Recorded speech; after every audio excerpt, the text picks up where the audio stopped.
કેમ વિચાર આવ્યો તમને કે ભાઈ મારે વ્યસન મુક્તિ કેન્દ્ર સ્ટાર્ટ કરવું છે?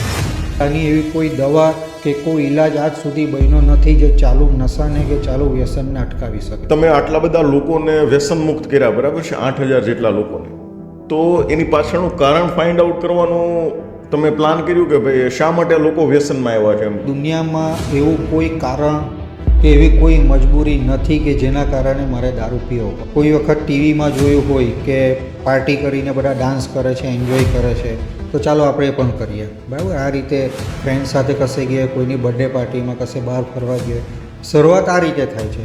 સો ગૌરંગભાઈ, આપણા ગુજરાતમાં છે ને એ સંપૂર્ણ રીતે દારૂબંધી છે, એમ બરાબર છે, તેમ છતાં પણ શા માટે આવા વ્યસન મુક્ત કેન્દ્રની જરૂર પડે છે? દારૂ હોય કે કોઈ બી વ્યસન હોય, એ કોઈ જાતને નથી જોતો, કોઈ ધર્મને નથી જોતો.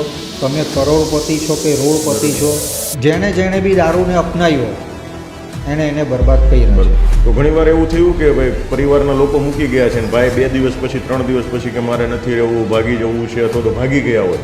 કોઈ પણ વ્યસની વ્યક્તિમાં એટલી જો સાચી સમજ હોય ને તો કદાચ એણે આ રિહેબ સુધી આવવાની જ જરૂર નથી. આ એક દુનિયાની પહેલી એવી બીમારી છે ને કે બીમાર વ્યક્તિ પોતે સ્વીકારવા તૈયાર નથી કે હું બીમાર છું. હવે તમને કેવું લાગે છે એમ કે ડૉક્ટરે એક સમયે તમને એવું કીધું હતું કે તમે 4 મહિના જ બચશો, બરાબર છે, તમારી પાસે લાસ્ટ 4 મહિના જ છે, અને અત્યાર સુધીમાં તમે 8,000 લોકોને વ્યસન મુક્ત કરી દીધા છે, તો પોતાને કેવું ફીલ થાય છે? કે જે સમયે સમાજના લોકો મને જોઈને ભાગતા હતા એ સમાજમાં આજે હું સ્થાન પામ્યો છું પાછો. નમસ્કાર દોસ્તો, યોગેશ વિરડિયા યુટ્યુબ ચેનલમાં આપ સૌનું હાર્દિક સ્વાગત છે. આપ સૌનો પ્રેમ અને ઉત્સાહને કારણે જ અમને એક નવી ઉર્જા મળે છે કે અમે તમારી સમક્ષ કંઈક એવા વ્યક્તિત્વને લઈને આવીએ કે જેમના કાર્યમાંથી, જેમના બિઝનેસમાંથી, જેમના જીવનમાંથી આપણને ઘણી બધી ઇન્સ્પિરેશન મળે. અત્યાર સુધીમાં આપણે આ પોડકાસ્ટમાં ઘણા બધા એવા વ્યક્તિત્વોને લઈને આવ્યા કે ઘણા બધા લોકો એક્સપોર્ટમાં પાવરફુલ હતા, ઘણા બધા લોન કન્સલ્ટન્સીમાં પાવરફુલ હતા, ઘણા એવા લોકો હતા કે જે એજ્યુકેશન સેક્ટરમાં પાવરફુલ હતા. તો આ બધાની સાથે 21મી સદીનો સૌથી મોટો અને મહત્વનો પ્રશ્ન છે, એ છે આજની યુવા પેઢી. અને આજની યુવા પેઢીમાં કયો પ્રશ્ન તો આપ સૌને ખબર છે, અને એ છે વ્યસન. અત્યાર સુધી તો આપણે બધા જ લોકોને જોયા હતા કે કોઈ માવાનું વ્યસન કરે છે, પાન બીડીનું વ્યસન કરે છે, નાનું એવું વ્યસન હતું. પરંતુ આજની જે યુવા પેઢી છે, આજનું જે યુવા ધન છે કે જેના આધારે ભારત દેશનું ભવિષ્ય નક્કી થવાનું છે, એ જ લોકો આજે વ્યસનમાં ડૂબેલા છે. અને આજે આપણી વચ્ચે એક એવું વ્યક્તિત્વ ઉપસ્થિત છે કે જે આજની યુવા પેઢી છે એને વ્યસનમાંથી બહાર લાવવાનું, એટલે કે સરસ મજાનું વ્યસન મુક્તિ કેન્દ્ર ચલાવી રહ્યા છે. તો એવા જ સરસ મજાના વ્યક્તિત્વ ગૌરાંગભાઈ વાસિયા આજે આપણી વચ્ચે ઉપસ્થિત છે. સો ગૌરાંગભાઈ, આપનું હાર્દિક સ્વાગત છે અમારા સરસ મજાના પોડકાસ્ટમાં. નમસ્કાર. સો ગૌરાંગભાઈ, મેં તો તમારો પરિચય આપી દીધો, પણ તમે તમારા મુખ્યથી ટૂંકમાં પરિચય અમારા વ્યુઅર્સને આપો કે જેથી કરીને એ લોકો તમને બહુ સારી રીતે જાણી શકે. હું છું ગૌરાંગ વાસિયા અને હું છેલ્લા 10 વર્ષથી બારડોલી ખાતે TCT વ્યસન મુક્તિ કેન્દ્ર નામની સંસ્થા ચલાવું છું. સો ગૌરાંગભાઈ, મારો પહેલો જ ક્વેશ્ચન એ છે કે તમે કોઈ પણ ફિલ્ડમાં જઈ શકતા હતા, તમે ચાહે બિઝનેસ કરી શકતા હતા, પ્રોડક્ટ ડેવલપ કરી શકતા હતા, ઘણો બધા કાર્યો કરી શકતા હતા, છતાં પણ તમે કેમ વિચાર આવ્યો તમને કે ભાઈ મારે વ્યસન મુક્તિ કેન્દ્ર જ સ્ટાર્ટ કરવું છે? આમાં એકચ્યુઅલી આની સાથે મારો પોતાનો ભૂતકાળ જોડાયેલો છે. હું એક ખૂબ જ સારા પરિવારમાંથી બિલોંગ કરું છું, રાજપૂત પરિવારમાંથી છું. મેં ખૂબ જ નાની ઉંમરનો હતો, હું લગભગ 6 વર્ષનો. ત્યારે મારા માતા પિતાની એક રોડ એક્સિડન્ટમાં ડેથ થઈ ગયેલી, અને જેના કારણે મારી અંદર એક બિચારાપણાની ભાવના ઘર કરી ચૂકેલી હતી, અને જેના કારણે ખૂબ જ નાની ઉંમરમાં હું પોતે ધીરે ધીરે આ દારૂના રવાડે ચડી ગયેલો હતો. અને લગભગ મારા જીવનના 20 વર્ષ મેં આ દારૂની પાછળ ખરાબ કર્યા છે. એટલે અને ત્યાર પછી જે વ્યસન મુક્તિનો સંદેશો મને પોતાને મળ્યો છે, તો આજે છેલ્લા 10 વર્ષથી આ મારી સંસ્થા TCT વ્યસન મુક્તિની સંસ્થાના માધ્યમથી આપણા ગુજરાતના તેમજ ગુજરાતની બહારના જે આપણા યુવાનો છે જે આ દારૂના દૂષણમાં પીડિત છે, તો એ લોકોને એમાંથી મુક્ત કરવાના પ્રયત્નો કરી રહ્યો છું. વાહ ભાઈ વાહ. મતલબમાં કે પોતાના ફિલ્ડમાંથી, પોતાના જે કંઈ બી વ્યસન હતું એમાંથી ઇન્સ્પિરેશન લઈ અને તમને વિચાર આવ્યો કે યસ, હું તો આમાંથી બહાર નીકળી ગયો છું, પણ મારે હવે લોકોને આમાંથી બહાર લાવવા છે. આમાં કહેવાય ને કે આ વસ્તુ પણ એવું છે ને કે આજે તમે કેન્સરની બીમારી લઈ લો, HIV એડ્સની બીમારી લઈ લો, તો આજે આપણું મેડિકલ સાયન્સ એટલું આગળ વધી ગયું છે કે આ દરેક પ્રકારની બીમારીના રાસાયણિક ઉપચાર આવી ગયા છે. પરંતુ આ એડિક્શન એટલે કે આ વ્યસન એ બીમારી આજની તારીખે પણ એવી છે ને કે જે લાઇલાજ બીમારી છે. ને સૌથી પહેલાં તો આપણે આ વસ્તુ સમજવાની જરૂર છે કે અમારા જેવા વ્યક્તિ જે વધારે માત્રામાં દારૂનું સેવન કરે છે કે ડ્રગ્સનું સેવન કે અન્ય કોઈ પણ પ્રકારનો નશો, તો આજે માનતા કેવી છે બધાને કે ભાઈ આ વ્યક્તિને એક લત લાગી જાય છે જે તે છોડી નથી શકતો અથવા છોડવા માગતો નથી.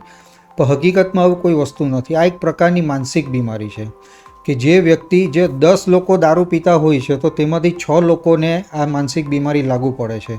આનું એક ઉદાહરણ તમને આપું તો આજે મીઠી વસ્તુ એટલે કે સ્વીટ વસ્તુ આજે બધા લોકો ખાતા હોય છે, પણ સુગર દરેક લોકોને થતું નથી, સુગર ડાયાબિટીસ, બરાબર. એ જ પ્રમાણે આજે દારૂ 70-80% લોકો છે જે દારૂ પીએ છે, પણ એ લોકોને બધાને આ માનસિક બીમારી લાગુ પડતી નથી. ભગવાને અમુક જન્મ જાતથી અમારી જે પર્સનાલિટી બનાવી છે એમાં અમુક એવી ખામીઓ આપી છે કે જેના કારણે જે દારૂ છે જે અમારી પર્સનાલિટીને મેચ થતો નથી, જેને તમે એક રીતે શારીરિક એલર્જી કહી શકો છો એમ. એટલે જે લોકો બી આ દારૂના વ્યસનમાં કે ડ્રગ્સના વ્યસનમાં જે લોકો બી પીડિત છે તો એ લોકોને પ્રોપર કાઉન્સલિંગના માધ્યમથી શારીરિક, માનસિક અને આધ્યાત્મિક આ 3 પાયામાંથી એ લોકોને આપણે સારવાર આપીને બહાર કાઢીએ તો જ આ વસ્તુમાં આપણે સફળ થઈ શકીએ છીએ. બાકી આની એવી કોઈ દવા કે કોઈ ઈલાજ આજ સુધી બન્યો નથી જે ચાલુ નશાને કે ચાલુ વ્યસનને અટકાવી શકે. આ સત્ય હકીકત છે. યસ. અને ઉપાય તો નથી બન્યો, પણ દિવસે ને દિવસે આ લોકોની માત્રા વધતી જાય છે. તમે એમ કીધું કે 70-80% લોકો, તો અત્યારે એ બી આંકડો વધતો જાય છે. કેમ કે આજનો મોસ્ટલી જેટલા બી યુવાનોને તમે જુઓ છો તો કે માવો, બીડી, સિગરેટ આ તો એક કોમન થઈ ગયું છે. પરંતુ જે ડ્રગ્સ એવા લેવલે સુધી પહોંચી ગયા છે કે જેની કોઈ સીમા નથી, અને એમાંથી એને બહાર લાવવા બહુ જ જરૂરી છે. જો સૌથી પહેલાં તો આપણા ગુજરાતમાં દારૂબંધી છે, બરાબર છે, પ્રોહિબિશનનો ગુનો આપણે કાયદો છે. પણ બીજી બાજુ હકીકત શું છે એ પણ આપણે જાણીએ છીએ, બરાબર. આજે તમે ન્યૂઝપેપરમાં વાંચો 20 લાખનો દારૂ પકડાયો, 30 લાખનો દારૂ પકડાયો, તો આ બધા આંકડા તો આપણને એકદમ કોમન લાગવા લાગ્યા છે હવે. ને ડ્રગ્સનું તમે પકડો તો એનો તો કરોડોમાં હોય છે, બરાબર છે. એટલે હું એવું નથી કહેતો પોલીસ પણ પોલીસની રીતે એમનું કામ કરે છે, પણ આપણે એક નાગરિક તરીકે આપણે શું કરી શકીએ છીએ? આપણા હાથમાં જેટલું આપણી યથાશક્તિ પ્રમાણે, આજે મને આ વસ્તુનો અનુભવ છે તો મારી યથાશક્તિ પ્રમાણે હું મારી પાસે જેટલા બી લોકો આવે છે, આજે હું તમારા માધ્યમથી આજે એટલું ચોક્કસ જણાવવા માગું છું કે આજે મારા 10 વર્ષથી જે હું સંસ્થા ચલાવી રહ્યો છું એમાં ગુજરાતના જિલ્લાની પણ એક પણ એવો તાલુકો નથી કે જ્યાંથી લોકો મારી પાસે સારવાર માટે નથી આવ્યા. ઇવન ગુજરાતની બહારના રાજ્યો અને વિદેશમાંથી પણ આવી રહ્યા છે.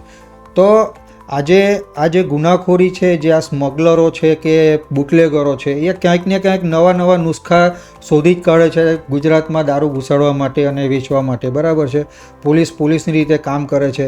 પણ આપણે પણ અમારા જેવી જે સંસ્થા છે, જે હું મારી પોતાની વાત કરું તો આ એક આજે સમાજમાં બેલેન્સ બનાવવાનું કામ કરી રહી છે કે બીજી બાજુ જે આ વ્યસનનું પ્રમાણ વધતું જાય છે તો એની બાજુ જે આ મારી સંસ્થા છે એ જે રીતે કાર્ય કરે છે તો એક રીતે બેલેન્સ બની શકે છે, સમજ્યા. અને આજે હું મારો પોતાનો બી વાત કરું તો હું નાનપણ મેં બી ડાયરેક્ટ જ્યારે વ્યસન મારા હાથમાં આવ્યું તો ડાયરેક્ટ મેં દારૂ પીવાની શરૂઆત નથી કરી. મેં બી પહેલાં ગુટખાથી શરૂઆત કરેલી.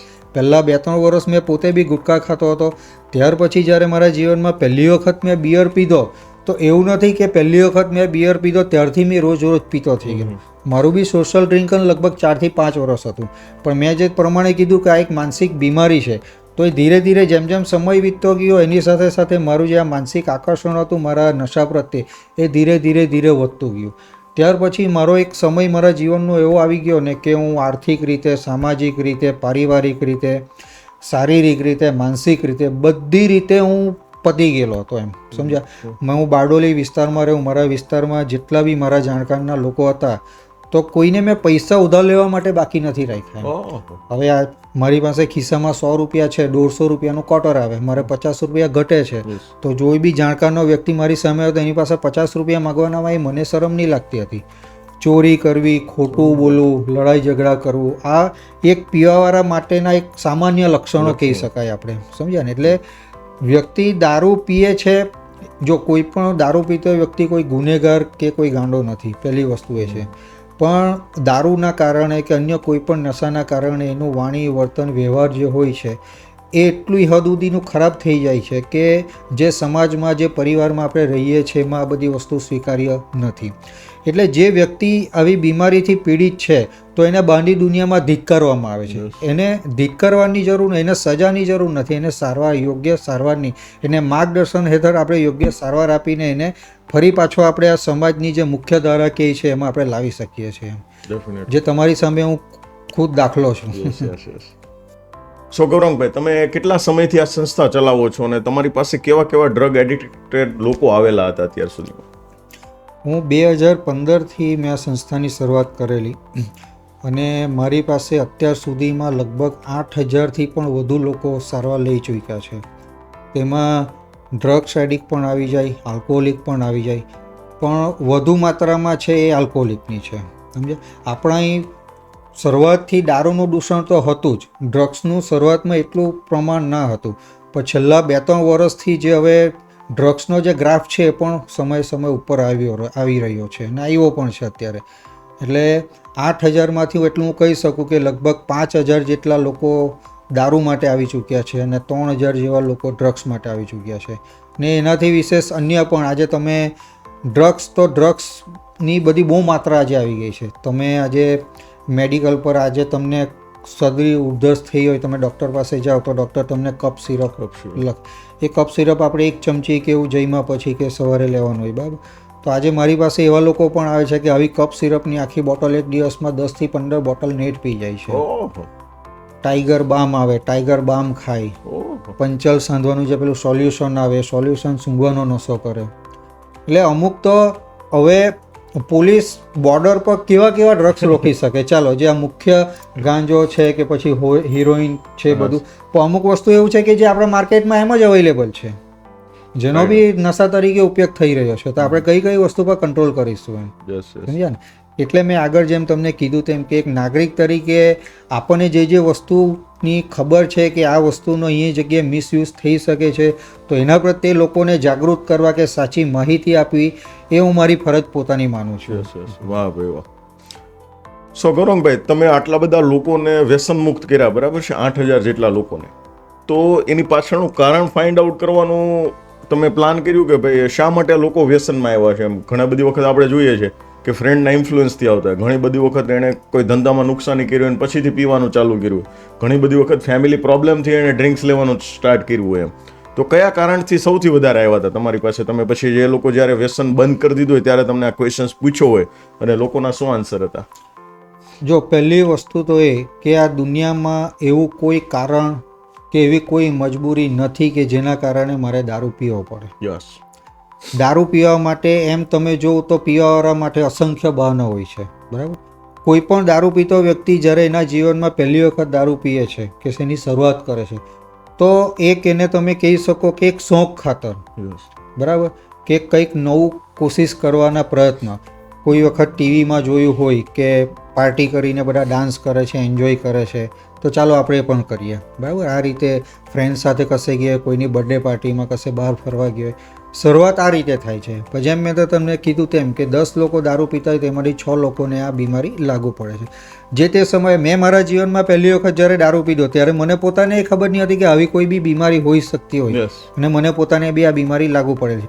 બાકી મેં જ્યારે પહેલી વખત દારૂ પીધો ત્યારે મારું પોતાનું બી એવું કોઈ પ્રી પ્લાનિંગ નહીં હતું કે આગળ જઈને હું દારૂડિયો બનીશ, કે હું વ્યસન મુક્તિ કેન્દ્ર સુધી પહોંચી જઈશ, કે હું મારું પોતાનું કે મારા પરિવારનું આટલું બધું નુકસાન કરીશ.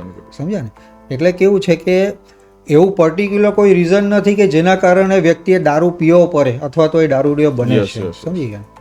આજે જો દુનિયામાં 100% સુખી માણસ કોઈ જ નથી, સમજી? કોઈને પારિવારિક, કોઈને સામાજિક, કોઈને આર્થિક, બધા પોતપોતાનું લઈને બેઠા છે, બરાબર?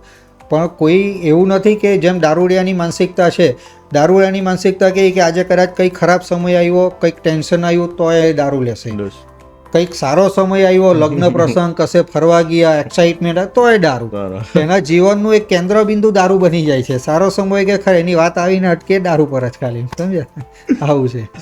આપણે અવારનવાર આવી રીલ્સ બી સોશિયલ મીડિયામાં જોતા હોય કે હાલો નુકસાની ગઈ કે ચલો દારૂ પીતે, એટલે શાદી આવી ગઈ છે ચલો દારૂ પીતે, એમ એટલે મતલબ એક ઓકેશન બની ગયો છે, એમ પ્રોફેશન બનાવી દીધું છે. એમ સો ગૌરંગભાઈ, આપણા ગુજરાતમાં છે ને એ સંપૂર્ણ રીતે દારૂબંધી છે એમ, બરાબર છે, તેમ છતાં પણ શા માટે આવા વ્યસન મુક્ત કેન્દ્રની જરૂર પડે છે? જો મેં તમને કીધું તેમ કે આજે પોલીસ પ્રશાસન બધા પોતપોતાની રીતે પોતાની ફરજ બજાવે છે, કામ કરે. આજે તમને કેમ ને કે મારી સાથે અમુક નાર્કોટિક્સ ડિપાર્ટમેન્ટના ને એવા લોકો બી જોડાયેલા છે, ઓફિસર્સ, કે જે લોકો ખરેખર ગ્રાઉન્ડ લેવલ પર કામ કરી રહ્યા છે, કે જે લોકો આ ડ્રગ્સના નશા વિશે અવેરનેસ તો ફેલાવે જ છે. એ લોકો ડ્રગ્સ માફિયાને પકડવાનું તો કામ કરી રહ્યા છે, પણ સ્કૂલોમાં કોલેજોમાં ગઈને જે આપણા યુવા પેઢી છે, જે બાળકો છે, એ લોકોને બી આ વસ્તુથી સાવચેત કરી રહ્યા છે કે આગળ જતાં જો તમે આ વ્યસનને અપનાવશો તો એના કોન્સિક્વન્સીસ આગળ જતાં શું શું આવી શકે છે. એટલે પેલું બાળકને પહેલેથી જ આ નોલેજ આપવામાં આવી રહ્યું છે કે જે એક તમને કેમ ને કે એમની એક્સ્ટ્રા ડ્યુટી તરીકે એ લોકો જે કામ કરી રહ્યા છે, તો ખરેખર એમનાથી હું બહુ પ્રભાવિત છું. પ્લસ પોલીસ પરિવારમાંથી બી મારી પાસે કેટલાઓ લોકો સારવાર લઈને ગયા છે, પોતે એ લોકો પણ આ વસ્તુથી પીડિત છે. અમુક પોલીસ અધિકારી પોતે કે એમના પરિવારજનો કે એ બી, સમજ્યા? એટલે કહેવામાં આવે છે કે આપણે એવું કહી શકીએ છીએ કે જો દારૂ હોય કે કોઈ બી વ્યસન હોય, એ કોઈ જાતને નથી જોતો, કોઈ ધર્મને નથી જોતો. તમે કરોડપતિ છો કે રોડપતિ છો, એની સાથે બી એના માટે જેણે બી દારૂને અપનાવ્યો એને બરબાદ કર્યા છે. સમજી ગયા છે? એના માટે આપણે બધા એક સમાન છીએ. આ સત્ય હકીકત છે. તો ગૌરંગભાઈ, હમણાં જ આપણે વાત કરી એમ કે ભાઈ ગમે તે ઓકેશન હોય કે ચાલો દારૂ પીએ, દારૂ એક કોમન થઈ ગયું છે એમ, બરાબર છે, તો શા માટે વ્યસન મુક્તિ કેન્દ્રમાં કેવા લોકો આવે છે એમ, શા માટે એની જરૂર પડે છે? જો જે લોકોને બી આ બીમારી લાગુ પડે છે, જેમ 10 લોકોમાંથી 6 લોકોને આ બીમારી પડતી લાગુ હોતી છે, જે સોશિયલ ડ્રિંકર છે, બરાબર, સોશિયલ ડ્રિંકરોમાં કેવું હોય છે કે ભાઈ આજે કોઈક ઓકેઝન આવ્યું, સાંજે કંઈક ઈચ્છા થઈ તો 1-2 પેક લઈ લેશે, પછી એ નેક્સ્ટ ટાઈમ ક્યારે પીશે પોતાને ખબર નથી. આજે હું મારો પોતાનો દાખલો આપું, આજે મને પોતાને 11 વર્ષ થયા દારૂ છોડ્યાને, બરાબર. આજે હું કદાચ એવું વિચારું કે ચાલો હવે તો 11 વર્ષ થયા, હવે તો બધું સારું થઈ ગયું છે, હવે કોઈક વાર ગુજરાતની બહાર ગયા હોય તો એક બિયર પી લે, એક પેક મારી લે, શું થઈ ગયું. પણ આજે બી જો હું એ વસ્તુને મારી સાથે લગાવું, જેવું મારા મોઢામાં મૂકું ને એક પેક બી, એટલે 10-11 વર્ષની જે મારી ભૂખ છે ને 11 દિવસમાં હું પૂરી કરી લઉં. રાઈટ વાત છે. કારણ કે 11 વર્ષથી મેં ખાલી દારૂને મારા શરીર સાથે મેં ટચ નથી થવા દીધો, બરાબર. એને ખાલી મારાથી મેં દૂર રાખ્યો છે. એનો મતલબ એવો નથી કે હવે આ જીવન મેં દારૂ છોડી દીધો છે, સમજી? એટલે અમારો જે આ પ્રોગ્રામ અમે જે ચલાવીએ છીએ એમાં આ દરેક વસ્તુ એ લોકોને કાઉન્સિલિંગના માધ્યમથી કહેવામાં આવે છે. ફક્ત 4 મહિનાની જે અમારી વ્યસન મુક્તિની એટલે રિહેબની જે ટ્રીટમેન્ટ સારવાર હોય છે, એનાથી દારૂથી મુક્ત થઈ ગયા કે વ્યસન છૂટી ગઈ એવું પણ શક્ય નથી. આ એક લોંગ ટાઈમ પ્રોસેસ છે આઈડિયા, કે આફ્ટર રિહેબમાંથી બહાર નીકળ્યા પછી બી અમુક વસ્તુ જે ફોલો કરવાની છે એ બધી વસ્તુ બહુ જરૂરી હોય છે, સમજી ગયા? આમાં જે લોકો બી અમારા જેવા દારૂડિયા બની ચૂક્યા છે, જેને બી આ વ્યસન લાગી ચૂક્યું, તો પહેલાં તો એ વ્યક્તિ જ્યાં સુધી પોતે એ વસ્તુનો સ્વીકાર નહીં કરે ને કે હા હું દારૂડિયો બની ચૂક્યો છું, હું દારૂડિયો છું, ત્યાં સુધી એના સુધારની શરૂઆત શક્ય બનવાની નથી. કારણ કે એક આજે મોટામાં મોટો પ્રોબ્લેમ છે કે કોઈ પણ પીવાવાળો વ્યક્તિ હોય ને એ અહમય બહુ હોય, એની અંદર અહમ, એ પણ ખોટો તદ્દન, સમજી ગયા કે હું કંઈક છું એમ. હકીકતમાં જે તે સમય હું પોતે બી જ્યારે દારૂ પીતો ત્યારે હું એવું વિચારતો કે કોઈને ખબર નથી, હું મારી જાતને એટલી હોશિયાર સમજતો, સમજ્યા ને, કે કોઈને ખબર નથી પડી, પણ ખરેખર આખી દુનિયા જાણતી હતી. ને આ બધી વસ્તુ મને પાછળથી રિયલાઇઝ થઈ એમ. મેં દારૂ છોડ્યા ને 3 વર્ષ સુધી અમુક લોકો મને આવીને મળતા ને મને પૂછતા કે તું એ ખરેખર હવે છોડી દીધો છે દારૂ, ખરેખર નથી પીતો? તો ત્યારે મને આઈડિયા આવતી કે આને બી ખબર હતી કે મેં પીતો હતો એમ, સમજ્યા? એટલે હકીકત આ વસ્તુ છે એમ. એટલે કે પહેલાં તો મારે આ વસ્તુ છુપાવવાની જરૂર નથી. આજે કેટલાઓ પરિવાર છે કે જે લોકો આ વસ્તુથી પીડિત છે, જે લોકો છાના મોડે સહન કરી રહ્યા છે. એક પેલી કહેવત છે ને કે સબસે બડા રોગ હે કે ક્યાં કહેંગે લોગ, એમ, કે જેના કારણે એ લોકો પોતાની પીડા કોઈને કહેતા નથી અને છાનામાના સહન કરીને બેસે છે. આજે જો કોઈ પણ દારૂ એવો વ્યક્તિ હોય તો એના સામાન્ય લક્ષણ હોય છે ઘરમાં ઝઘડા કરવા, લાડ, મારામારી કરવી, ગાળાગાળી કરવી. આ બધું એક દારૂડિયા માટે બહુ સામાન્ય બાબત હોય છે. ઘરવાળા સહન કરે કેટલું સહન, પછી કંટાળીને એ લોકો બીજું એક પગલું ભરે કે ભાઈ પોલીસમાં ફરિયાદ આપે. હવે આમાં પોલીસ બી વધારે શું કરી શકે? ચાલો દારૂ પીવો, હા આપણા ગુજરાતમાં ગુનો છે, પણ એટલો મોટો એ ગુનો નથી કે એને કોઈક મોટી કોઈક ટ્રીટ કરી શકે કે એને કોઈ મોટી સજા આપી શકે. વધારે 1 દિવસ લોકઅપમાં રાખી શકે, 2 દંડા મારી શકે પોલીસ, બરાબર, એને ધમકાવીને કે બીવડાવીને બીજા દિવસે ઘરે મોકલવું. ઉલટો પેલો બીજા દિવસે કે તમારી આટલી હિંમત કે મને પોલીસ સ્ટેશનમાં મોકલો, હવે તમને બતાવ એમ કરીને ઉલટો વધારે ઉકળો કાઢે, સમજ્યા? એટલે એના કરતાં જરૂરી છે કે એને સજા કરતાં એને યોગ્ય સારવાર મળવી જોઈએ, બરાબર. અને એને સારવાર, એને જે માર્ગદર્શનની એને જરૂર છે, એને જે કાઉન્સલિંગની જરૂર છે, એ બી એ જ વ્યક્તિ આપી શકે કે જે પોતે આમાંથી નીકળો છે, સમજ્યા? આજે સપોઝ કે માનો કે તમારો કોઈક ભાઈ હોય ઘરમાં જે આ રીતે દારૂના રવાડે ચડી ગયો છે, હવે તમે લાખો પ્રયત્ન કરી ચૂક્યા એને સમજાવવાના, એને મનાવવાના, બરાબર, પણ આ કામ સમજાવવાથી કે સલાહ સૂચન આપવાથી થવાવાળું નથી. એને યોગ્ય માર્ગદર્શન હેઠળ, એટલે કે અમે એ જો તમારો ભાઈ હોય ને તો એક દારૂડિયા તરીકે એની જે માનસિકતા છે એ જે હું સમજી શકું એક દારૂડિયા તરીકે તમે એ નહીં સમજી શકો, કારણ કે હું પોતે પરિસ્થિતિમાંથી બહાર નીકળો છું. એટલે એમાંથી એને કઈ રીતે બહાર કાઢવો એ મારી પાસે મારા પોતાના અનુભવ છે. ઇવન મારી અત્યારે જે મારી સંસ્થા ચાલી રહી છે એમાં મારો જે સ્ટાફ બી છે એ જેટલા બી લોકો છે એ બધા એવા કે જે લોકોએ પોતે આ ટ્રીટમેન્ટ લઈને આમાંથી બહાર નીકળ્યા છે. બહારના કોઈ વ્યક્તિ આમાં મળે નહીં, અનુભવી છે. Yes yes. એટલે કોઈ પણ પીઆર કે કોઈ પણ ટ્રીટમેન્ટ માટે અમારી સંસ્થામાં આવે છે તો એ વ્યક્તિને આવકારવામાં આવે છે. એને ત્યાં આગળ એક એવો માહોલ મળે છે કે જ્યાં અમે બધા એક સરખા જ છીએ. આજે દારૂ એ મારી પાસે, મેં તમને કીધું, ચોરી બી કરી છે, મેં ખોટું બી બોલ્યો છું, બધું નહીં કરવાના બધા કામ ઇનશોર્ટ મારી પાસે કરાવ્યા છે. એ જ રીતે બધાની હિસ્ટ્રી સેમ જ છે, એમ સમજી ગયા? કોઈનું વધારે કોઈનું ઓછું, 10-20% ફરક છે, બસ, એમ સમજ્યા? એટલે આ એક અમારું તમને કેમ ને કે સંગઠન તમે કહી શકો કે જ્યાં સુધી હું આ સંગઠનમાં જોડાયેલો રહીશ ત્યાં સુધી આ દારૂના વ્યસનથી હું મારી જાતને બચાવેલી રાખી શકું છું. જેમ કે તમે આ નેશનલ જિયોગ્રાફિક પર તમે જો કે ભાઈ પેલું સિંહ જ્યારે શિકાર કરવા નીકળે તો હરણનું આખું ટોળું હોય ને તો એક જગ્યાએ હંટાઈને પહેલાં જોયા કરે કે એક નાનું બચ્ચું કે એક હરણ એ ટોળામાંથી છૂટું ક્યારે પડે, ને જ્યારે છૂટું પડે ત્યારે એના પર હુમલો કરે. આ સેમ વસ્તુ અમારામાં લાગુ પડે છે. જ્યાં સુધી આ સમૂહમાં જોડાયેલો છું ત્યાં સુધી હું સેફ છું. જેવો આ મારા સમૂહથી મારી જાતને હું અલગ કરું છું, હું મારી જાતને પાછો હું અભિમાની બનાવું છું કે ભાઈ મારે આ બધી વસ્તુની કંઈ જરૂર નથી, હવે હું દારૂ નહીં પીવા કે મેં છોડી દીધો, હવે હું મારી જાતે કરી લેવા, તો એવા લોકો ફરી પાછા બી એ રસ્તે જઈ શકે છે. ડેફિનેટલી. સો તમારે ત્યાં જેટલા બી લોકો આવે છે તો અંદાજિત કેટલા લોકોની ત્યાં વ્યવહારની વ્યવસ્થા છે? કયા પ્રકારની ટ્રીટમેન્ટ ત્યાં આપવામાં આવે છે? શું સુવિધાઓ એમને આપવામાં આવે છે? શું ચાર્જીસ કદાચ તમે કોઈ લેતા હોય તો એ શું છે? એના વિશે વિગતવાર માહિતી. આમાં મારી અત્યારે બારડોલી જે 10 વર્ષથી મારી 2 શાખા જે ચાલી રહી છે, બરાબર, તેમાં અત્યારે મારી પાસે 2 સંસ્થા થઈને લગભગ 140 જેવા પેશન્ટ હાલ અત્યારે અંડર ટ્રીટમેન્ટ છે, બરાબર. એમાં અમારી સારવારનો 4 મહિનાનો સમયગાળો હોય છે. 4 મહિના? હાજી. 4 મહિનામાં એ લોકોને રહેવા ખાવાનું દરેક વસ્તુની સુવિધા અમે ત્યાં પૂરી પાડીએ છીએ. ઘરેથી ફક્ત 4 જોડી કપડાં સાથે એ પેશન્ટને અહીંયા એડમિટ કરવાનું રહે છે, બાકી કોઈ વસ્તુ નહીં, સમજ્યા? અને પર પેશન્ટ 25,000 પ્રમાણે ફી લેવામાં આવે છે. હા, મારી સંસ્થા છે, મારું ટ્રસ્ટ છે, એટલે કે પ્રાઇવેટ ટ્રસ્ટ છે. હું ગવર્મેન્ટમાંથી કોઈ જાતની સહાય લેતો નથી કે નથી બહારથી કોઈ ડોનેશન લેતો. અમારી સંસ્થામાં જે કોઈ બી પેશન્ટ સારવાર માટે આવે છે તો એની ફીમાંથી જ અમે આખું અમારું જે તંત્ર છે એ ચલાવીએ છીએ, બરાબર.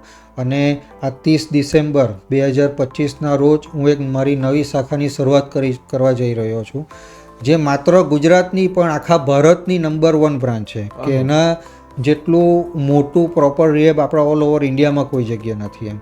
ને ત્યાં તમે કહી શકો તો એક રિસોર્ટમાં જે આપણને બધી સુવિધા મળે છે દરેક સુવિધા ત્યાં અવેલેબલ છે એમ. Swimming pool, gym, open yoga ground, play ground, indoor game, outdoor game, દરેક વસ્તુ ત્યાં છે એમ. કારણ કે આજે દેશ વિદેશથી પણ લોકો મારી સંસ્થામાં આવી રહ્યા છે એમ, સમજ્યા? અને આપણા અહીંયા બી અમુક લોકો એવા છે કે જે લોકો એ રીતની લક્ઝરિયસ લાઈફમાં જીવ્યા છે તો એ લોકોને બી અનુકૂળ આવી શકે. પ્લસ કે કોઈ પણ વ્યક્તિ મારી સંસ્થામાં સારવાર માટે આવે તો એને કોઈ એવું ના લાગવું જોઈએ કે આ મને ઘરવાળાએ કેવી જગ્યાએ મૂકી દીધો છે કે જ્યાં મારે કેદ થઈને રહેવું પડે છે, 24 કલાક નજર હેઠળ રહેવું પડે છે એમ, સમજ્યા? તો એના માટે મેં એક ત્યાં એક માહોલ ક્રિએટ કરવાના પ્રયત્ન પૂરેપૂરા કર્યા છે કે કોઈ પણ વ્યક્તિ, કોઈ પણ પેશન્ટ મારી સંસ્થામાં ત્યાં સારવાર માટે આવે તો વિથિન 2 કે 3 દિવસની અંદર એની અંદર એક પોઝિટિવ એનર્જી આવી જાય કે ચાલો જે બી છે હું એક પ્રોપર એટલે કે વ્યવસ્થિત જગ્યા પર આવ્યો છું એમ, કે જેથી એની અંદર જે રિકવરીની એટલે કે સુધારની પ્રક્રિયા છે એટલે બને એટલી જલ્દી શરૂઆત, એની માનસિકતા જેટલી જલ્દી સુધરશે એટલી જલ્દી એનું સુધારનું કામ થશે. હા. સો ગૌરાંગભાઈ, આપણે એવું બી સાંભળેલું છે ઘણી બધી વખત કે ભાઈ જે આ વ્યસન મુક્તિ કેન્દ્ર છે, રિહેબ સેન્ટર છે, ત્યાં વ્યક્તિને માનસિક ત્રાસ આપવામાં આવે છે, મારવામાં આવે છે, બરાબર છે, સો માનસિક ટોર્ચર કરવામાં આવે છે. તો ખરેખર આવું થાય છે કે તમે પ્રોપરલી એકદમ સ્મૂથલી એમને વ્યસન મુક્ત કરાવો છો? જો પહેલાં તો એક વસ્તુ કેમ કે આવા કિસ્સા આવ્યા છે, સત્ય હકીકત છે, પણ બધા એક જેવા હોતા નથી. બરાબર. હું આજે મારી સંસ્થાની વાત કરું તો મારી સંસ્થામાં જેટલા બી પેશન્ટ સારવાર માટે આવે છે ને, તો એ લોકોનું CCTV એક્સેસ જે હોય છે એ એમના પરિવારજનોને અમને લાઈવ આપીએ છીએ કે એ લોકો ઘરે બેઠા બેઠા 24 કલાક એમના વ્યક્તિને જોઈ શકે, એમની નજરની સામે ને સામે રહી છે. બરાબર. રહી વાત ટોર્ચરની, તો આ બધી અમુક છે ને ખોટી માન્યતાઓ બનાવવામાં આવી છે. પહેલી વસ્તુ કેમ ખરેખર ટોર્ચર કોને કહેવાય? તો જે પરિવારમાં મારા જેવો દારૂડિયો હોય ને એ પરિવારની એકવાર તમે હાલત ગઈને જાણી લેજો તો ખરેખર ટોર્ચરિંગ કોને કહેવાય તે ખબર પડશે. જે માનસિક એ લોકો ત્રાસથી ગુજરેલા હોય છે ને, જે તે દારૂડિયાના પરિવાર 24 કલાક માનસિક તણાવમાં રહેવું, ઘરમાં લડાઈ ઝઘડા મારામારી, એક પત્ની તો કે એનો વાંક ખાલી એટલો કે એનો પતિ દારૂડિયો છે, એક માતા પિતા તો કે એ લોકોનો વાંક ખાલી એટલો છે કે એમનો દીકરો દારૂડિયો છે, એમના દીકરા દીકરીઓ કે જેમનો વાંક ખાલી એટલો કે એમનો બાપ દારૂડિયો છે. સમજ્યા? એ લોકો જે પરિસ્થિતિમાંથી જે વ્યથામાંથી નીકળે છે ને એ પોતે કદાચ અમારા જેવા જે પોતે ગુજરાત છે એ જ સમજી શકે છે. સમજી ગયા? તો ખરું ટોર્ચરિંગ તો આને કહેવાય છે. આજે ખોટી માન્યતાઓ, જો કોઈ બી દારૂડિયો પહેલાં તો કેવું કે પોતાની મરજીથી પોતાનું જીવન જીવેલો હોય, કોઈના કહ્યામાં રહ્યો નહીં. અમારી સંસ્થામાં આવે કોઈ પણ વ્યક્તિ એટલે પહેલાં તો કેવું કે એની મરજી પ્રમાણેનું થવાનું તે દિવસથી ટોટલી બધું બંધ થઈ જાય. ત્યાંના સંસ્થાના જે નીતિ નિયમો છે, જે ડિસિપ્લિન છે એ કમ્પલસરી બધાએ ફોલો કરવું પડે. સવારે 6:30 વાગે ઉઠવાનું તો ઉઠવું પડે, 7 વાગે યોગા સેશન ચાલુ થાય તો યોગામાં બધાએ ભાગ લેવો પડે, નાહવાનો જે ટાઈમ હોય એ ટાઈમ ટુ ટાઈમ નાહવું પડે, ગ્રુપ કાઉન્સલિંગના સેશન જે અમારા ચાલતા હોય તો એમાં કમ્પલસરી બેસવું પડે, એમાં ધ્યાન આપવું પડે. તો આ બધી વસ્તુ એ લોકોને એડજસ્ટ કરવામાં સમય લાગતો હોય એટલે પછી એ લોકોને એવું લાગે કે અમારી પર ટોર્ચરિંગ થઈ રહ્યું છે. સમજ્યા? હકીકતમાં એવું કશું નહીં. એક તમને કેમ ને કે રિહેબમાં ટફ લવ મળે. ટફ લવ એટલે હું તમને સાદી ભાષામાં સમજાવું તો ઘરમાં છોકરો હોય તો એને મા અને બાપ બંને સરખો પ્રેમ કરતા હોય. બરાબર. છોકરો કોઈ ભૂલ કરે તો મા એને પ્રેમથી સમજાવતી હોય, પણ બાપ જરૂર પડે તો ખીજવાતો બી હોય કે એક લપડ બી મારતો હોય. સમજ્યા ને? તો અહીંયા ગાડી બાપનો પ્રેમ મળે, માનો પ્રેમ નથી મળતો. સમજી ગયા? આવું છે. રાઈટ વાત છે. હવે એક બીજો એક ક્વેશ્ચન્સ મારા મનમાં આવ્યો એટલે હું પૂછું છું એમ કે ભાઈ ઘણી બધી વખત તમે એમ કીધું હોય કે ભાઈ આ ડિસિપ્લિનમાં જ તમારે ફોલો કરવાનું છે એમ, એટલે ઘણા બધા કિસ્સાઓમાં જે દારૂ પીવે છે અથવા તો કોઈ બી ડ્રગ એડિક્ટેડ છે, બરાબર છે, તો એ પોતાની જાતે આવતા હોય છે. બરાબર છે કે ભાઈ હવે મને એવું લાગે છે કે મારે આ છોડવું પડશે. અને ઘણા બધા કિસ્સાઓમાં એવું હોય છે કે પરિવારના સભ્યો મૂકી જતા હોય છે. તો ઘણીવાર એવું થયું કે ભાઈ પરિવારના લોકો મૂકી ગયા છે ને ભાઈ 2 દિવસ પછી 3 દિવસ પછી કે મારે નથી રહેવું, ભાગી જવું છે, અથવા તો ભાગી ગયા હોય. આવા પણ કોઈ કિસ્સા થયા હોય તો 1-2 કિસ્સા અમારા વ્યુઅર્સ સાથે. જો અમારામાં છે ને મારી સંસ્થામાં 90% પેશન્ટ એવા હોય છે કે જેને કાં તો પરિવારવાળા કંઈક ખોટું કહીને ત્યાં સુધી મૂકી જતા હોય, કાં તો પછી પરિવારના કન્સર્નથી અમારે એમને લાવવું પડતું હોય. બરાબર. પહેલી વસ્તુ તો એ કે જો કોઈ પણ વ્યસની વ્યક્તિમાં એટલી જો સાચી સમજ હોય ને તો કદાચ એણે આ રિહેબ સુધી આવવાની જરૂર નથી. તો આ બધું ઘરે બી થવું શક્ય છે. બરાબર છે. આ એક દુનિયાની પહેલી એવી બીમારી છે ને કે બીમાર વ્યક્તિ પોતે સ્વીકારવા તૈયાર નથી કે હું બીમાર છું. ના માનવા દેવી વાળી બીમારી એને કહેવામાં આવી છે. સમજ્યા? હું દારૂ પીવું છું, ઘરઘમ મને ખબર છે, હું સવારે 7 વાગે ઉઠતો એટલે મારે દારૂ જોઈતો તો હું 10 પગલાં ચાલી શકતો હતો, નહીં તો મારું શરીર હાથ પગ એટલા ધ્રુજતા, પણ હું પોતે સ્વીકારવા તૈયાર નહીં હતો કે હું દારૂડિયો બની ગયો છું. સમજી ગયા છે? એટલે આવા વ્યક્તિનું હવે એવું છે કે જે તે સમયે હું મારો પોતાનો દાખલો આપીશ કે જે સમય મારો 2013માં એટલો ખરાબ હતો ને કે હું 24 કલાક દારૂના નશામાં હતો. મારી શારીરિક પરિસ્થિતિ એટલી બધી ખરાબ થઈ ગયેલી કે 30 કિલોની બી અંદર મારું વજન આવી ગયેલું હતું. એમ માંડ 2 દિવસમાં એક રોટલી હું ખાઈ શકતો અને દિવસે હું મોતની નિકટ જતો હતો. મારા પગની નસો બધી સુકાઈ ગયેલી, પગે મારાથી ચલાતું બંધ થઈ ગયેલું હતું, છતાં હું ગમે ત્યાંથી દારૂ શોધીને લાવતો અને પીતો. બરાબર. તો છેલ્લે મારા પરિવાર તરફથી અમારું આ ડિસિઝન લેવામાં આવ્યું જ્યારે આ સુરતમાં મહાવીર હોસ્પિટલ છે ત્યાં મને દાખલ કરવામાં આવેલો. મારું 70% લીવર ડેમેજ થઈ ગયેલું. ડૉક્ટરે ફક્ત 4 મહિના કીધેલા કે આ વ્યક્તિ 4 મહિના ખાલી જીવશે. ને જો હોસ્પિટલમાંથી ત્યારે જો મને આ રિહેબનો સંદેશો મળ્યો નહીં હતે ને હું જો કદાચ ત્યાંથી શારીરિક રીતે ખાલી સારો થઈને ઘરે જતે તો હું 100% પાછો દારૂ પીતે અને આજે હું જીવિત હતે પણ નહીં. પણ ત્યાંથી મારા કાકાના એક મિત્ર હતા તો તેમણે મારા કાકાને આ સંદેશો આપ્યો કે જો આને બચાવવું હોય ને તો ફક્ત ને એક જ આનો રસ્તો છે કે એને રિહેબ સેન્ટરમાં મૂકવું પડે. ને ત્યારે આપણા ગુજરાતમાં આવા કોઈ રિહેબ સેન્ટર હતા બી નહીં કે એના વિશે કોઈને કોઈ જાણકારી હતી બી નહીં. મને પોતે મૂકેલો મુંબઈ એક રિહેબ સેન્ટરમાં હું રહ્યો. 6 મહિનાની મારી ત્યાં ટ્રીટમેન્ટ ચાલી. હું શારીરિક માનસિક રીતે બધી રીતે સ્વસ્થ થયો. આ મારી જે બીમારી હતી, જે મારું વ્યસન હતું એના વિશે સંપૂર્ણ માહિતી મને મળી. એનાથી કઈ રીતે મારે બચીને રહેવાનું છે એના વિશે મને માહિતી મળી.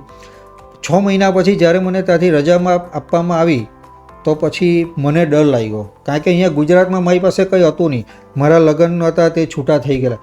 મારી પાસે ની પરિવાર હતું, ની મિલકત હતી, ની એવો કોઈક સંબંધ મેં અહીંયા બચાવીને રાખેલો હતો કે જે મને મદદરૂપ થઈ શકે. બધા સાથે સંબંધ મેં બગાડી ચૂકેલો હતો. એટલે મને ડર હતો કે હું ગઈને પાછો દારૂ પી લેવા તો શું થશે એમ. એટલે મેં એ લોકોને રિક્વેસ્ટ કરી કે મારે થોડો ટાઈમ હજુ રહેવું છે, તમે જે કહેશો એ હું કામ કરીશ, એના બદલામાં તમે 2 ટાઈમ મને જમવાનું આપજો ખાલી. તો એ લોકોએ મારી વસ્તુ મંજૂર કરી અને બીજા 5 મહિના હું ત્યાં રહ્યો. ત્યાં એ લોકોનું જે શાકભાજી લાવવાનું ને દૂધ લાવવાનું જે બધું કામ હતું એ કર્યા કરતો અને એના બદલામાં મને ત્યાં રહેવા મળતું. એ દરમિયાન મને આ વસ્તુનો અંદરથી અહેસાસ થયો કે ભાઈ ભલે આપણા ગુજરાતમાં દારૂબંધી છે પણ સત્ય હકીકત છે હું છે બધા જ જાણીએ છીએ, બરાબર. ને મારા જેવા વ્યક્તિને જો ખરેખર આમાંથી બહાર કાઢવું હોય તો એનો સાચો રસ્તો આ જ છે. એટલા સમયમાં મને આ વસ્તુનો અહેસાસ થઈ ગયેલો, જેથી કરી પછી આ વસ્તુનું પ્લાનિંગ મેં કર્યું કે એમ મારી પાસે કરવા માટે બીજું કોઈ નથી. મેં ભણેલો મિલકત જે મારી જમીન બમીન હતી, મેં એક વ્યક્તિને દારૂના નશામાં 3 લાખમાં મારી 2.5 કિલોની મિલકત આખી જતી રહેલી. દારૂના નશામાં આખો દસ્તાવેજ કરીને આપી દીધલો મેં એને. એ વસ્તુનું મને તે ટાઈમે કંઈ ભાને નહીં હતું. એટલે મારી પાસે કોઈ રસ્તો હતો બી નહીં બીજો એમ. એટલે કદાચ આજે મને એવું લાગે છે કે ભગવાને મને આ જવાબદારી આપવાનો હતો એના માટે બધું તે ટાઈમે મારી પાસે લઈ લીધું એમ. કારણ કે આજે ભલે જમીન જતી રહી, બધું જ ગયું અને એ વસ્તુનો આજે મને કોઈ અફસોસ બી નથી. પણ ભગવાને જે મને પ્લેટફોર્મ આપ્યું, જે બીજો ચાન્સ આપ્યો, દારૂ 20 વર્ષ પીધો એમાં અસંખ્ય પાપો કર્યા છે. પણ આજે એક જ્યારે પરિવાર જ્યારે આખો બચે છે, એ પરિવારનો વ્યક્તિ જ્યારે વ્યસનમાંથી મુક્ત થાય છે ને પરિવારના જે આશીર્વાદ મળે છે, એ લોકોની જે ભાવનાઓ સાંભળું છું ને તો આ એક અહેસાસ જે છે ને એ ખરેખર શબ્દમાં વર્ણવી શકાય એવું નથી એમ. એટલે કદાચ પેલું કહે ને કે મર્યા પછી ઉપરવાળાનો સામનો કરવામાં આવે છે, તો એમ પાપ તો એટલા કરેલા હતા કે ભાઈ આજે કદાચ એટલું તો થશે કે ભાઈ એનો સામનો હું કરી શકું, કે આજે મારી પાસે બી એવા કોઈક વસ્તુ છે કે મેં કહી શકું ભગવાનને કે આ કાર્ય બી મેં કર્યા છે. ને કશે ને કશે મારા મમ્મી પપ્પા બી કશેથી જોતા હશે તો એમની આત્માને બી આજે કશે શાંતિ મળી હશે એમ. કારણ કે એમનું તે સમયે જ્યારે હું દારૂ પીતો ત્યારે મને કોઈ નહીં ઓળખતું. મને મારા પપ્પાના નામે, મારી મમ્મીના નામે લોકો ઓળખતા કે ભાઈ આ સુધીરભાઈનો દીકરો જો આ 1 નંબરનો દારૂડિયો બની ગયો છે, આવું કરે છે તેવું. કે અમુક તો એવા કિસ્સા મેં કરેલા કે જે પેપરના પાને બી ચડી ગયેલા હતા. મારા આખા ખાનદાનમાં વાંસ્યા કુટુંબ અમારું, બરાબર, કોઈએ સોપારીનું વ્યસન નહીં કરેલું હતું ને મેં પોતે કોઈ બાકી નહીં રાખેલા હતા. આ પરિસ્થિતિ હતી. પણ આજે ભલે બધું ગયું પણ આજે ભગવાને મને જે મોકો મળ્યો અને મારા અનુભવ થકી આજે હું બીજા હજારો લોકોને એ વસ્તુ હું સ્પ્રેડ આપી રહ્યો છું, જેનાથી એક ખરેખર આત્મસંતુષ્ટિ થાય છે મને. ખરેખર બહુ જ ઇન્સ્પિરેશન લાઈફ છે તમારી. આજે એ જ પરિવારના સભ્યોને તમારા પર ગર્વ થતો હશે કે નહીં ભાઈ અમારો દીકરો કે અમારો ભાઈ કે અમારો ભત્રીજો આ સરસ કાર્ય કરી રહ્યા છે. હવે તમને કેવું લાગે છે એમ કે ડૉક્ટરે એક સમયે તમને એવું કીધું હતું કે ભાઈ તમે 4 મહિના જ બચશો, બરાબર છે, તમારી પાસે લાસ્ટ 4 મહિના જ છે અને અત્યાર સુધીમાં તમે 8000 લોકોને વ્યસન મુક્ત કરી દીધા છે, તો પોતાને કેવું ફીલ થાય છે? તમને સત્ય હકીકત કેમ ને તો એ જ ટાઈમે જ્યારે મહાવીર હોસ્પિટલમાં જ્યારે હું મરણ પથારી પર પડેલો હતો ને તો હોસ્પિટલમાં હતો એટલે 1 અઠવાડિયાથી દારૂ મારા શરીરમાં ગયેલો નહીં હતો, બરાબર છે. એટલે મારી સામે ને મારા જીવનનો બધા ફ્લેશબેક આવવાના ચાલુ થઈ ગયેલા હતા કે મેં દારૂના લીધે શું શું ગુમાવ્યું એમ. છૂટા મારા લગ્ન છૂટા થઈ ગયેલા હતા, મારી મિલકત, સમાજમાંથી હું ફેંકાઈ ગયો. સમાજમાં એક વ્યક્તિ એવો નહીં હતો કે જે મને ઊભા રાખવા તૈયાર હોય. મને જોઈને લોકો દૂર ભાગતા એમ કે હમણાં 50 રૂપિયા 100 રૂપિયા માગશે એમ, સમજી ગયા. આ પરિસ્થિતિ હતી મારી. તો છેલ્લે મારું આખું શરીર ધ્રુજતું એમ, આખો બેડ પર તડપતો હું દારૂ નહીં મળે એટલે. ને પહેલી વખત ત્યારે મેં મારા જીવનમાં મારા દારૂ સામે મેં હાર માની ને 1 મિનિટની પ્રાર્થના, ખાલી જે પ્રાર્થનાનો જે પાવર છે એ આજે તમને બતાવું.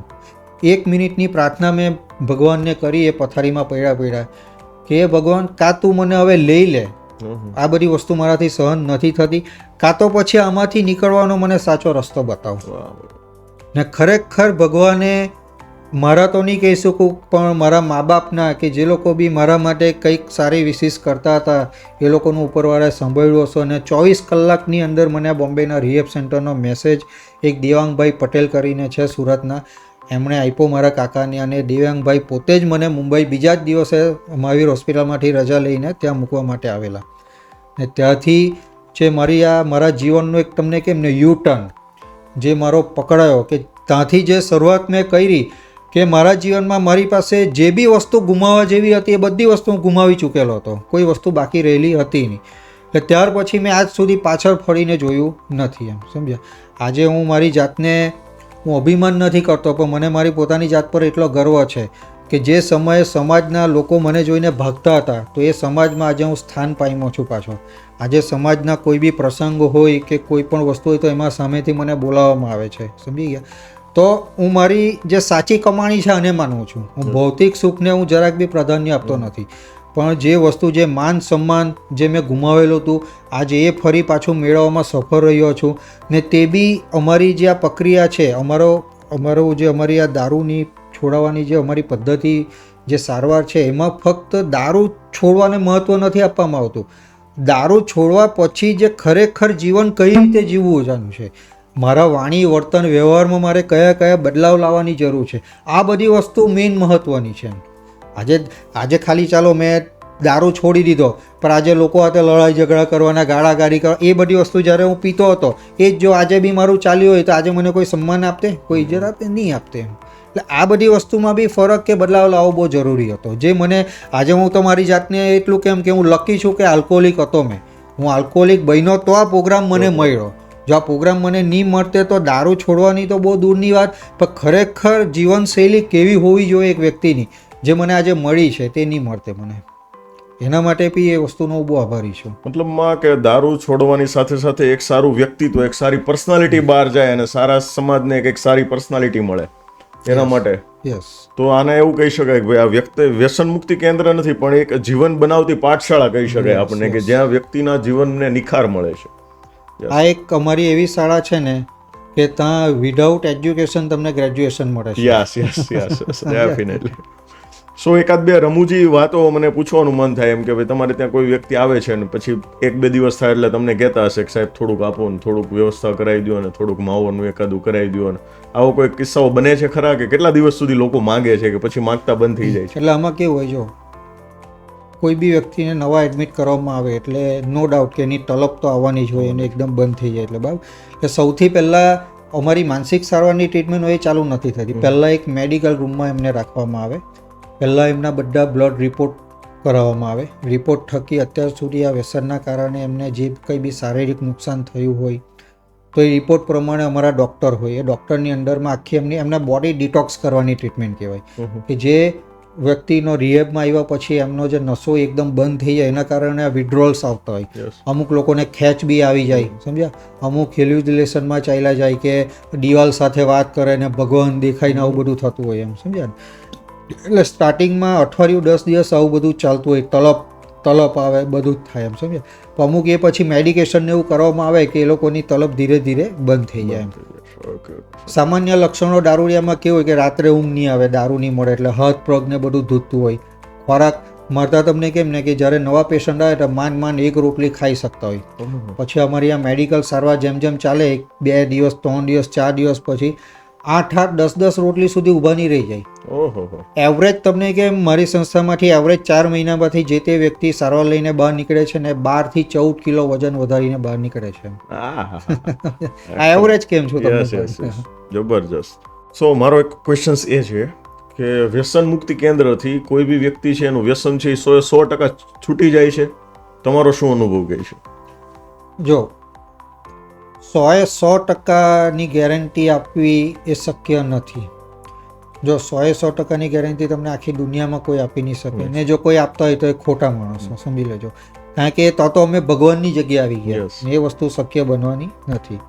હું તમને મારો પોતાનો 80%નો રેશિયો કહી શકું કે જે તે વ્યક્તિ મારી સંસ્થામાં આવે છે તો એની અંદર 80%નો જે સુધાર હોય એ અહીંની સારવારના માધ્યમથી આવી જાય છે. 20% જેટલું હોય છે તો જે તે પેશન્ટને 4 મહિના પછી જ્યારે અમારી સંસ્થામાંથી ડિસ્ચાર્જ એટલે કે રજા આપવામાં આવે છે તો એમનું જે પરિવાર હોય છે પરિવારને પણ અમે ત્યાં બોલાવીએ છીએ, અને એમાં ફેમિલી કાઉન્સલિંગ પણ અમે કરીએ છીએ કે એ વ્યક્તિ સંસ્થામાંથી ઘરે આવશે પછી એ લોકોએ કઈ રીતની કેર કરવાની છે, શું શું કરવાનું છે, એ દરેક વસ્તુની માહિતી અમે એ લોકોને આપીએ છીએ. ને અમારું કામ એવું નથી કે કોઈ પણ વ્યક્તિ 4 મહિના મારી સંસ્થામાં આવીને રહીને ગયો એટલે અમારો કોન્ટ્રાક્ટ પતી ગયો. અમારું ફોલોઅપ ત્યાર પછી પણ એના પર રહે છે. જેમ કે દર રવિવારે અમારી સંસ્થામાં એક સેમિનાર હોય છે, જે સેમિનારમાં જેટલા બી લોકો અમારા ત્યાંથી ટ્રીટમેન્ટ પતાવીને બહાર નીકળે છે બધા સેમિનાર ભરવા માટે પોતે આવે છે. રવિવારે તો અમારી જગ્યા પર તમે આવો તો તમને ગાડી પાર્ક કરવાની એ જગ્યા નહીં મળે, એટલા લોકો આવે. હવે બારડોલીમાં છે તો આપણા સુરતની આજુબાજુના જે લોકલ છે તો એ લોકોનું દર રવિવારે આવું શક્ય બને, તો અમારા જે સૌરાષ્ટ્ર બાજુના છે, આ મુંબઈ બાજુના છે, બહારની ગુજરાતના, એ લોકોનું દર રવિવારે આવું શક્ય બનતું નથી. તો એવા જે દૂરના અમારા પેશન્ટ હોય તો એ લોકોને અમે મહિનામાં 1 કે 2 વિઝિટ કરાવીએ. ને એ લોકોએ આવીને 4-5 દિવસ રોકાવવું હોય તો એ લોકો રોકાઈ બી શકે. અમે ફ્રીમાં એ લોકોની રહેવાની જમવાની બધી વ્યવસ્થા અમે પૂરી પાડીએ છીએ. પણ 4 મહિના પછી રિહેબની સારવાર લઈને બહાર નીકળ્યા પછી બી ત્યાંના માહોલ સાથે જોડાયેલા રહેવું બહુ જરૂરી છે. એવું નથી કે 4 મહિના રહી લ્યું એટલે પતી ગયું, બરાબર. હવે અત્યારે મારી સંસ્થામાં 140 પેશન્ટ હાલ અત્યારે ટ્રીટમેન્ટમાં છે. તો એવું તો જિંદગીમાં શક્ય બનવાનું નથી કે બહાર ગઈને 140 એકી ફેરી સુધરી જવાના છે, બરાબર. અમારી આશા 100 લોકો પર હોય, 40 તો એવા નીકળવાના જ છે કે જેને ફરી પાછા પર રિપીટ કરવા પડે, સમજી ગયા.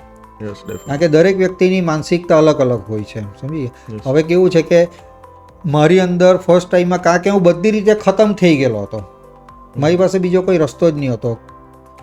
અને અમુક લોકો રિહેબમાં ત્યાં સુધી પહોંચે કે જે લોકોએ હજુ આટલું નુકસાન વેઠવું નથી હજુ, સમજી ગયા. એટલે એ લોકોમાં જે સમજણ, જે સ્વીકારપણાની જરૂર છે એ આવવામાં વધુ સમય લાગે છે. આજે તમે એક સામાન્ય દાખલો આપું તમને કે નાનું બાળક હોય તો નાના બાળકને આપણે ડૉક્ટર પાસે લઈ ગયા, ડૉક્ટર એને રસી મૂકે તો એ બાળક રડે છે. એ નાનું છે, એને ખબર નથી કે આ વસ્તુ મારા માટે કેમ જરૂરી છે. આ જ વસ્તુ આ રિહેબને લાગુ છે કે રિહેબમાં કેમ આ પેશન્ટોને, કેમ આવા વ્યક્તિને લાવવું પડે છે જે તે સમયે એમના માનસિકતા, એમની માનસિક પરિસ્થિતિ એવી હોતી નથી કે એમનું સાચા અને ખોટા વચ્ચેનો જે ફરક છે એ સમજી શકે, જેના માટે પછી એમના પરિવાર એમના વતી આ ડિસિઝન લેવું પડે. Yes, definitely. સો ગૌરંગભાઈ બહુ સરસ રીતે વ્યસન મુક્તિ કેન્દ્ર ચલાવી રહ્યા છે, રિહેબ સેન્ટર ચલાવી રહ્યા છે. જો આપના ગ્રુપ સર્કલમાં કોઈ એવો વ્યક્તિ હોય કે જેને તમારે વ્યસન મુક્ત કરવા હોય તો નીચે ડિસ્ક્રિપ્શનમાં એમની કોન્ટેક્ટ ડિટેલ્સ, એમનું એડ્રેસ બધું આપેલું છે, તમે ચોક્કસથી એમનો સંપર્ક કરી શકો છો. અને એક બીજી વસ્તુ તમારા માધ્યમથી હું જનતાને કહેવા માગીશ કે જે કોઈ પણ વ્યક્તિ મારી સંસ્થામાં સારવાર માટે આવે છે તો એની કોઈ પણ જાતની માહિતી બહાર પડતી નથી. કે કદાચ કોઈકને એવી અંદરથી બીક હોય કે આવી સંસ્થામાં મૂકશું તો સમાજમાં બદનામી થશે, લોકો શું વાત કરશે, પણ એના માટે જરાય ચિંતા કરવાની જરૂર નથી. કારણ કે એ લોકોની પ્રાઇવેસી રાખવી એ અમારી સૌથી પહેલી પ્રાયોરિટી છે. એ વસ્તુ કોઈ દિવસ લીકેજ થતી નથી. વાહ ભાઈ વાહ. સો જો તમને એવું લાગે કે યસ મારા નિયર ડિયરમાં, ગ્રુપ સર્કલમાં, ફ્રેન્ડ સર્કલમાં, પરિવારમાં કોઈ એવો વ્યક્તિ છે કે જેને ખાસી આની જરૂર છે તો ચોક્કસથી નીચે ડિસ્ક્રિપ્શનમાં એમની ડિટેલ્સ, કોન્ટેક્ટ ડિટેલ્સ, એમનું એડ્રેસ આપેલું છે, તમે ચોક્કસથી એક વખત મુલાકાત કરી શકો છો. સો ગૌરંગભાઈ, તમે તમારો બહુમૂલ્ય સમય અમારા વ્યુઅર્સ માટે આપ્યો અને બહુ સરસ, બહુ સારી અને સચોટ માહિતી તમે આપી, એ બદલ આપનો દિલથી આભાર. થેન્ક યુ, ધન્યવાદ.